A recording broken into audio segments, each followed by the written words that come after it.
شيخي اللي هو بط راجلي قال لي تولدي بنت نشري الدار لوالديك. السلام عليكم. فضلا وليس امر. قبل ما نبدا القصه ديروا تفعيل الجرس وبارطاجيو مع احبابكم وصحابكم باش يوصلكم ديما الجديد من القصص.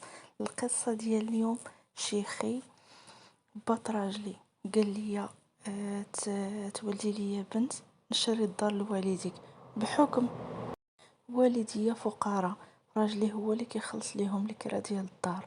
اما شيخي فتبارك الله، نعم عليه الله، عطا الله عنده الخير، لاباس عليه، عنده قهاوي، عنده الاراضي وعنده الديور، وعنده 3 ديال العيالات مزوجهم. وهاد 3 العيالات ولدوا ليه 30 من الولاد بين البنات ودراري، ولكن ما كيعيشوش ليه، عاشوا ليه غير 5: 3 ديال الدراري وجوج ديال البنات. وهاد الشيخي كيموت على شي حاجه سميتها الولاد، يعني اي وحده في عريساتو ولا في عيالاتو ولدات الا وراه كيزرزرها بالذهوبات. انا شخصيا ملي ولدت بنتي الكبيره جاب لي المضمه ديال الذهب ومتهلا فيا، وجاب عجل هو اللي ذبح في السبوع وما خلى ما دار. شيخي عنده قهوة، عنده قهاوي ماشي قهوة، ومطاعم في المدينة وفي البادية. تقريبا حنا عايشين بين المدينة والبادية، تقريبا بيننا وبين المدينة غير شي 5 كيلومتر. وعندنا الدار كبيرة بزاف ودايرين ليها الأراضي وبخير وعلى خير، يعني ما مخصنا من حتى شي حاجة. الحاجة اللي حلينا بها فمنا كتكون عندنا. وشيخي كيحمق على شي حاجة سميتها الدراري، حتى من ولادو كيبقى يدور يدور يقول لهم غير ولدوا غير ولدوا. وانا ماشي ما ولدتش، انا راني ولدت، راه عندي 3، عندي 2 دراري وعندي بنت، وعيالات الويسي حتى هما بحال هكاك. كاينه اللي عندها 5 وكاينه اللي عندها 6. هو تيقول لهم غير ولدوا، والنهار كيتزاد عنده شي حفيد ولا شي حاجه، الفرحه ديالو بحال شي دري صغير، بحال شي دري صغير اللي عطيتيه شي كادو بالفرحه. في العيد كيجمع وليداتو والاحفاد ديالو وبدا يتصور معاهم وفرحان، ويلبس الحوايج ويتقاد. واللي جا عنده شي حد كيعيط على الاحفاد ديالو: اجيو، هذا راه فلان، هذا راه ولد فلان. واحد الفرحه ما تصوروهاش، عنده واحد الحب للاحفاد والولاد، حب هستيري لواحد الدرجه ما كتصورش. وانا بحكم انني فقيره ما عنديش، ووالدي حتى هما ما فحالهمش، راجلي هو اللي كيعطيني فلوس باش كنخلص ليهم الكرا. وشيخي عارف هاد الشي، ما عمرو ما قال لنا شي حاجه، ولا عمرو زعما منع راجلي ولا شي حاجه. راجلي تيقول لي: شوفي، راه با تيقول لك زيدي الولاد، راه 3 راه ما قادينوش، زيدي ليه مازال الوليدات. انا كنقول: شوف، راه صحتي راه ما بقيتش قاده على نولد بزاف، بركه علينا 3. تيقول لي: راه شوفي، غير يا اما غتزيدي تولدي، يا اما انا غادي نتزوج عليك. هنا البنات انا عندي مشكل، يا اما غيطلقني ويصيفطني لدار با، يا اما غيجيب عليا مرا واحده اخرى. لهذا خاصني نولد. وشيخي صبر تاعيا. واحد النهار هو يجي عندي قال لي: شوف يا فلانه، غير يا اما تخلي ولدي يتزوج عليك ويجيب مرا اخرى اللي تولي الاحفاد، انا راه بغيت الاحفاد، يا اما عندي لك واحد الحل، تولدي لي بنت ونشري الدار لوالديك. شوفي نتيا اشنو بغيتي. وانا ماشي ما بغيتش نولد، ولكن انا راه ما بقيتش قادره عليهم، ما بقيتش قادره على الولاد.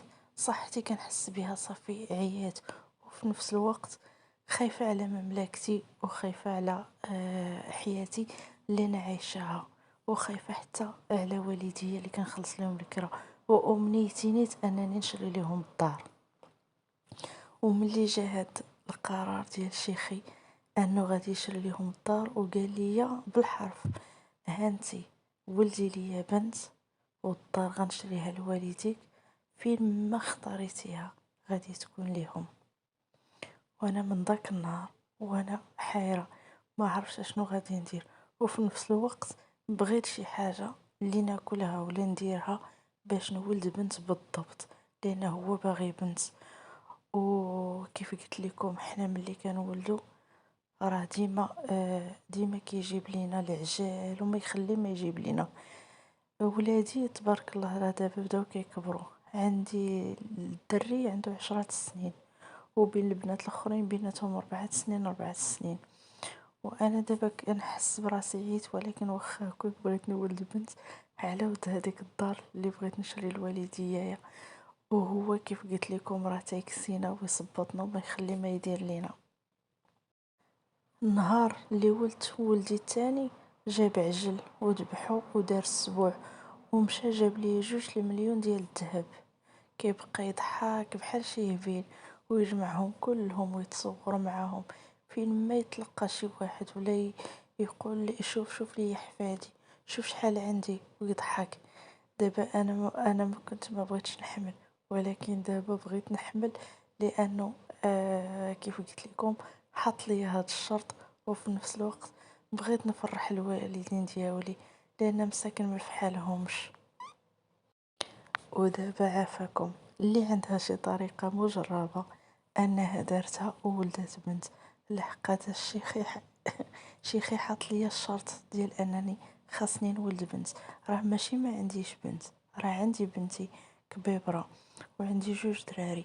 ولكن كيف قلت لكم دابا راه الشرط اللي حط ليا ديال ان تكون عندي بنت اخرى. وكيف قال الدار فين ما بغيتيها وانتي تختاري. جا عندي انا جالسه في الجنان وجا عندي قالها ليا، قال لي شوفي تولدي ليا بنت نشري لوالديك الدار فين ما بغيتي، فين ما اختاريتيها، في المدينه في الباديه، انت اللي تختاريها وانت اللي تعزليها وكل شيء، والحاجه اللي بغيتيها فيها ديالتك. وانا ما نكذبش عليكم هذيك هي الامنيه ديالي، انني نفرح والديا. عافاكم اللي عندها شي طريقه مجربه تقولها ليا باش حتى انا نديرها ونولد بنت، لانه طالب ليا بنت بالضبط. وهذه هي القصه ديال الاخت. شكون هذه اللي ما كتمناش ان يكون عندها بحال هاد الشيخ، بحال هاد راجل بط رجلها يتهلا فيها ويتهلا ليها في والديها، تولد الوليدات ويعيشها بحال شي اميره، بحال شي ملكه، يزرزرها ذهوبات وفي نفس الوقت يتهلا ليها في والديها وفي وليداتها. الله يفرح كل واحد، اي واحد عنده شي امنيه الله يعطيها ليه. اي وحده كتمنى الوليدات ليه لا يحرمها. وهاد الاخت الله حتى هي الله ييسر ليها ان شاء الله يا ربي، وتولد بنيه وتفرح والديها ان شاء الله بهذيك الدويريه اللي قال لها شيخها غيشريها ليهم ان شاء الله. والبنات كاملين اي وحده عندها شي حاجه في خاطرها ولا في بالها الله يعطيها ليها. بالنسبة بحال هكايا كيفرح ملي كتشوف شي واحد كيحفزك على شي حاجة وفي نفس الوقت كيتهلا فيك ويفرحك. شحال من وحدة مسكينة كتولد ما كتلقى حتى اللي مثلها كاس ديال الحليب، ولكن كل واحد وزهرو وكل واحد ومكتابو، وفي نفس الوقت كل واحد كيف داير. بحال هاد السيد دابا عزيزين عليه الوليدات وباغي عائلته تكبر وباغي وليداتو يزيد يكون عنده الأحفاد باش العائلة ديالو تكبر. الله يدوم عليهم الهنا والصحة وراحة البال ويزيدهم من فضله إن شاء الله يا ربي. هذه هي قصتنا ديال اليوم، خفيفة ظريفة. إلى عندكم شي حاجة قولوها ليها في التعاليق إن شاء الله يا ربي. خليتكم في أمان الله وحفظه، إلى القصة القادمة إن شاء الله. في أمان الله للجميع يا ربي.